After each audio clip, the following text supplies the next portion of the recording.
Pao Night Shift naglabas ng guidelines. Latest isa ng House of Little Bunny Bugs. Mabenta agad. Bet pakyawin ang Pero ang ganda nung bag. Parang Bago. gusto rin yung ganyan. Gusto ko yung color niya eh. Tsaka pwede natin yung pang tablet. Oo, iPad. kasha, oo. Kasha. Pero anyways, ito naman yung Kim. Kasi lagi natin pinag-uusapan kung hanggang saan lang ba pwede talagang mag-post, ang mga fans. 'Di ba? Lagi mo namang sinasagot na for you parang may limitation eh. Ang private ay private. Ang mga scenes sa shooting ay wag. Tama naman 'yon. Yung mga kunwari, hindi sa public, hindi yung maraming tao. Kung doon sa loob ng isang building or sa loob ng kwarto or alam mo yun, yung parang wala nang masyadong tao. Oo, pero kung halimbawa kung shooting nga, Shooting sa public, okay lang. okay lang. Hindi So yung mas- nangyayari, yung nakita na natin yung look ni Kim, okay Oo, 'yon. oo. Talaga. Oo. Wala kang magagawa eh. Ganun talaga. Pero ano ba sabi? Eto, Kim Pao Fandom Guidelines, a guide to being a respectful and supportive fan of Kim Pao. Respect for Kim Pao, respect their privacy. Check sa'yo. Mm-mm. Okay. Do not visit or share private locations such as their homes, practice spaces, or work environments. Avoid trying to track their private travel or access private events. Tama. Agree ka Correct. doon? Kahit yung mga private travel or access private events? Hindi, yung mga... hayaan na natin doon sa mga hindi Kim Pao. Okay. Kim Pao fandom. Kasama doon sa fandom. Okay. Respect their boundaries. Don't spread personal or family information that Kim Pao haven't shared themselves. Their privacy is important, both and off camera. Ako agree ako dyan. Yes. Habang hindi naman sinishare nung dalawa, bakit nyo naman pangungunahan? Respect their choices. Ito talaga, I'm sure marami magkakatalo dito. Whether it's about relationships, career moves, or creative direction, support Kim Pao's decisions without pressure or speculation. Meaning, kung magkaroon sila ng karelasyon sa iba, respeto, agree ka doon. Mm-mm. Talaga. Oo. Pero, as much as possible, sana sila. Oo. Mamaya tayo magpupuso-puso. Okay.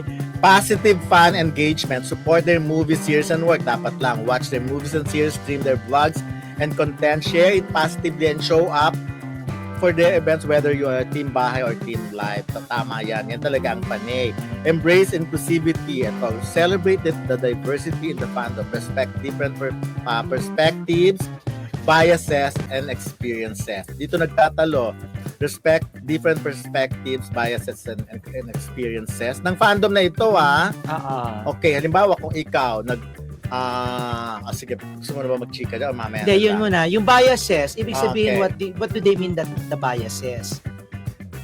Respect And the biases. Oh. Experiences. Kaninong experiences? Kaninong Kaya nga biases? sa fandom Biases yun ni Kim? Celebrate the diversity in the fandom. Okay, Yung siguro yung fandom bias. mismo. Yung bias. Halimbawa, member ako ng, ito lang halimbawa lang, Okay. member ako ng Kim Pao.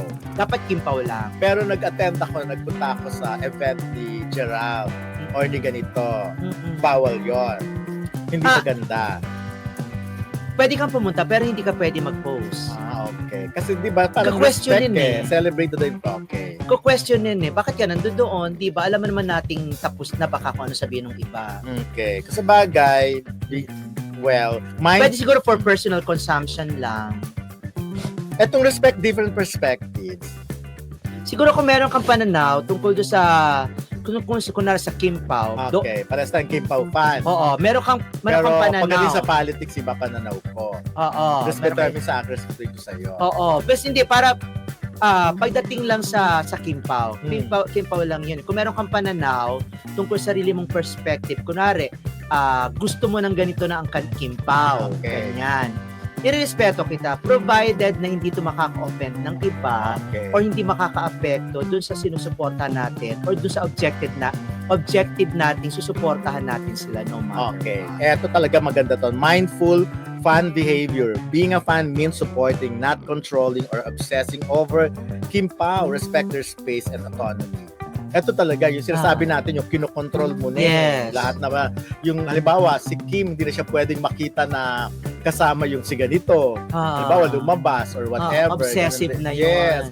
Ganun din si Paolo, pag nakita may kasamang, halimbawa, mga kaibigan, so parang bawal na agad-agad. Oo, makitaan lang siguro sila na merong kasama or mga lalaki tapos meron isang babae. ginawa na kaagad ng issue, binas na kaagad yung babae at pati mga kaibigan. That's that's beyond the limit. Pero ito, hindi natin ito makakontrol. Yung next, don't assume their identities, avoid speculating or making claims about their preferences or relationships. Let them share what they're comfortable with, if ever. So, ano ba? Relationship, Kung gusto- friendship siguro, friendship sa ibang Kung gusto tao. mo isipin na magjowa sila, di ba? Hindi mo naman ako pwedeng kontrolin. Kasi preference ko yun eh. Or ano ko yun, speculations ko yun. Sa bagay. Kaya lang Oo. dito nga avoid sabi. Hindi, siguro katulad yan.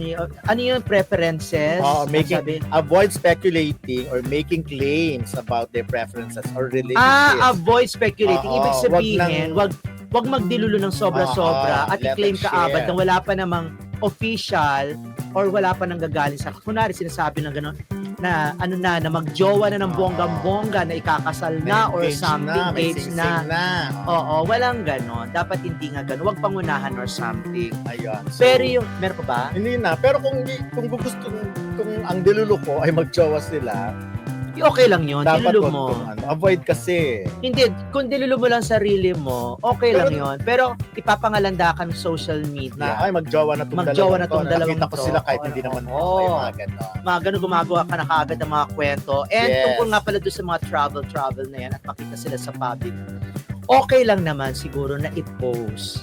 Lalo na pag kunwari nakita mo sa airport, Yan pwede. nakita mo sa mall, Mm-mm. nakita mong nag-dine-in, Pwede mga mong puntahan. ganon. Pwede mo silang lapitan, video. Video. Kung gusto, Oo. pwede mo silang lapitan. Kung pagbibigyan ka, okay lang. Kung hindi, huwag kasi sasama ang loob mo. Mm. Pwede silang kunan ng picture ngayon. Kung ipopost yan, di ba? Well, kasi public eh. Mm-mm. Di ba public?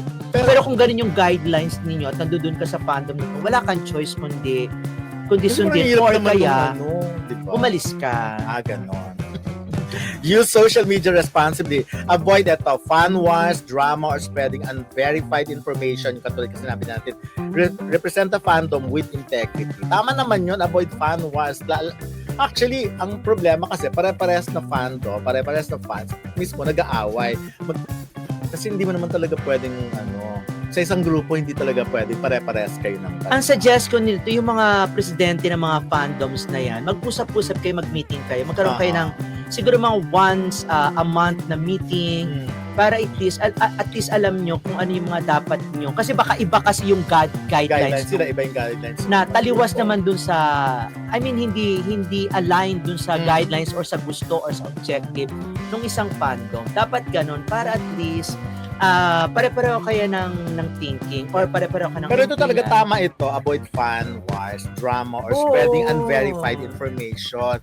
Pero sa panahon ngayon, actually hindi lang naman fandom ng Kim Pao ang nag-spread ng mga unverified information. Napakarami. Para sinasabi nyo gano'n, huwag na kayo makipag-away, lalo na pag Oo. hindi naman karapat-dapat na makipag-away. Correct. At wala namang basehan. Kung yan ay fake news, sabihin nyo fake news.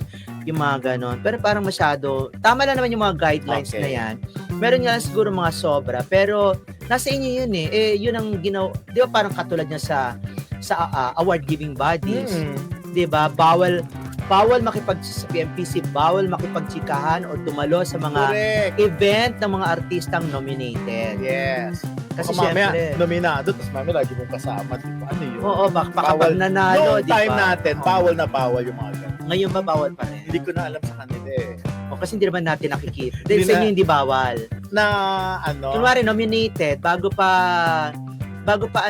manalo, nominated, bawal.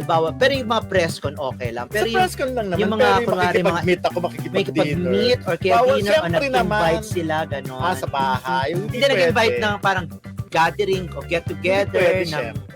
okay. Alam mo naman yun, lalo pa pupuntay ka sa bahay. Tapos sabi kang dinner tayo for nominated Imagine siya. kakasain ka doon. Ay, sorry. Ayan, community Sorry, that word. values. I'm Support sorry. both members. Everyone has their favorite, but Kim and Pao are a team. So tama. Show appreciation for both and support the individual and shared journeys. Yun, ako wala akong problema doon. Oo, everyone has their favorite. So, kung ano man ang mga genre na gusto nila. Ito, respect other fandoms. Kindness goes a long way. Let's just stay in our lane. Avoid tearing down other artists or fans to uplift Kim Pao. Ito ang dami nito. To be honest, ako magiging prangka ako. Kung ano man. Halimbawa, actually, hindi natin kasi matukoy kung Kim Pao lang ba ito. Halimbawa, yung matitinding banat kay Janine Gutierrez, di ba? So, yung ganun eto nakalagay dito, kindness goes a long way. Let's just stay in our lane. Avoid tearing down other artists or fans to uplift Kim Pao. So, para lang itaas ang Kim Pao, babanatan yung mga artista. So, ako naniniwala ko na hindi to Kim Pao. Yung mga bumabanat kay Oh, totoo naman. Di ba nababasa nga natin at nababasa natin yung mga messages, yung direct message sa atin ng mga correct. kakilala natin, kaibigan na nating mga Kim Pao. At sila minsan nagsabi na parang sobra naman yata yung pambabas dun sa iba. Sa dating. Correct. Oo, sa ibang mga nalilink or inilink or kahit tapos na or something. Parang sobra na mga ganon. Siyempre, dapat ang focus niya i-uplift in a positive way ang isang love team. Huwag nating wasakin yung iba para lang maitaas yung hindi naman kailangan mangsira ng ibang tao para maapikas ang Kim Pao kasi yung dalawa mismo kaya nating iangat ng sila mismo. Tsaka nagtitrigger kayo, nagdidingas kayo ng apoy para makipag-away dun sa fans nung inaaway nyong or binabas yung artista. Doon lang ako medyo nagugulat. Katulad sa atin, minsan di ba nabash tayo dahil lang nagkikwento tayo, nag-usap tayo tungkol kay Gerald Anderson or naka-attend ako ng press ko ni Gerald. Yung kumbaga, ang daming, may mga nagagalit tungkol doon. Kaya gulat ako, bakit ganon, di ba? Oo. At napagbibitawan pa nga tayo mga cloud chaser, di ba? Yung mga buti na lang may mga tagapagtanggol din tayo. Correct. Hindi sinasabi naman nila, hindi naman namin under yan. Hindi naman yung member ng fandom namin. Pero yun nga, tsaka hindi naman talaga lahat member ng yun na nga, ano bang dapat gawin ng fandom para i-police nila yung ibang hindi kasama sa kanila. May magagawa ba sila? Parang wala naman sa akin. Kung hindi, kung ikaw member ng fandom, anong dapat mong gawin? Ako kasi siguro i-call out yung fan na yon para malaman nila na oy, ano kami ha? Hindi nakakatulong. Oy, may mata kami ha. Nakikita ka namin, pinakikinggan ka namin, minomonitor ka namin, mga tipong gano'n. So makakalaban mo yung buong fandom. Kung gusto mong subaybayan o suportahan ang isang artista, isang love team, dapat maging friendly ka. Ibig sabihin ng friendly na hindi kayong palaaway, hindi kayong controllable, hindi parang nag-iilusyon ka na ng mga ganito, na para lang magpabida, para masabi na super support ka or solid ka, mga away ka na ng mga kung sino-sino. Pero yung ganyang fan wars, even before naman uso na Oo. Hindi talaga na-avoid. Diyan kami, ako na-witness ko yung kung paano mag-away ang mga fans dahil sa mga idol nila sa mga game show. Maswerte nga lang ngayon kasi yung mga guidelines noon wala.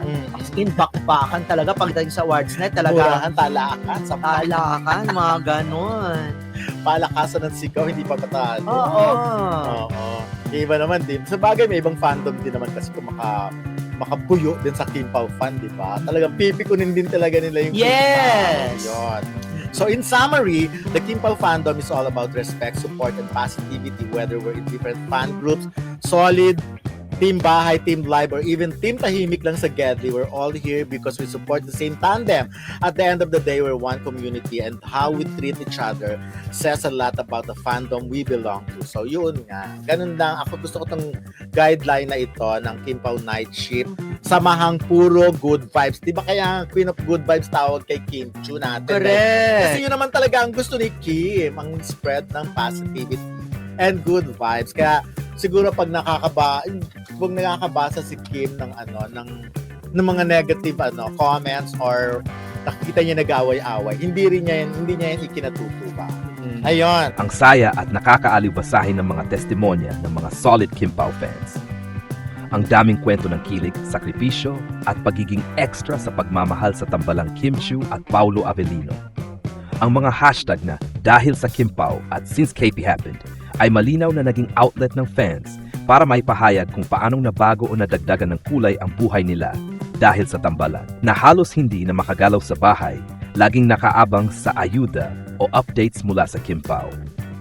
Na literal na napautot sa bus sa sobrang kilig, isang hindi inaasahang soundtrack ng kasiyahan. Si All Ruby, certified floor fan na kayang magkasakit ng likod basta't updated sa Kim Pao. Si KP Solid na iniwan ang sariling anak sa gitna ng mall scene para lang sundan ng mga iniidolo. At umuwi sa isang batang na halos i-offer ang cellphone niya sa kamatayan makuha lang ang t-shirt ni Kim. At si Kimmy Solid na halos maging action star sa pagharang sa mga guard para lang mahawakan si Paulo. To the point na halos maihi sa sobrang tuwa. Ang mga ganitong kwento ay patunay na hindi biro ang epekto ng tambalang kang Kim Pao sa fans, mula sa simpleng kilig hanggang sa life-altering fangirl decisions. Nakakatawa, minsan delikado, pero punong-puno ng genuine love and support. Ang tambalang Kim Pao ni Kim Chiu at Paulo Avellino ay patuloy na nagpapakilig at nagbibigay inspirasyon sa kanilang mga tagahanga, lalo na sa pag-usbong ng mga hashtag na dahil sa Kim Pao at #since KP happened.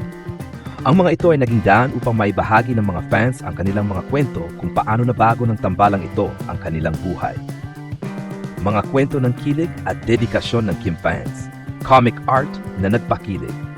Isang fan ang nagbahagi ng comic art na nagpapakita ng mga larawan ni Kim at Paulo mula sa kanilang photoshoots para sa pelikulang My Love Will Make You Disappear. Ang art na ito ay agad na kinomenta ni Kim ng cute na lalong nagpakilig sa fandom. Sweet moments sa kamera. Sa isang viral na video, makikita ang isang sweet na sandali sa pagitan ni Paulo at Kim na nagpapakita ng kanilang malalim na samahan.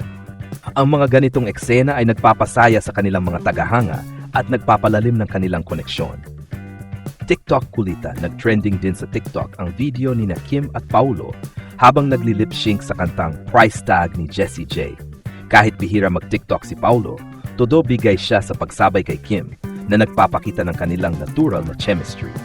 Ang tagumpay ng My Love Will Make You Disappear. Ang pelikulang My Love Will Make You Disappear ay isang romantic comedy na pinagbibidahan ni Kim at Paulo. Sa pelikulang ito, ginagampanan ni Kim ang papel ni Sari, isang babaeng naniniwalang may sumpa siya na nagpapawala sa mga lalaking kanyang minamahal. Nakilala niya si Jolo na ginagampanan ni Paulo, isang landlord na gustong makalimot sa kanyang heartbreak.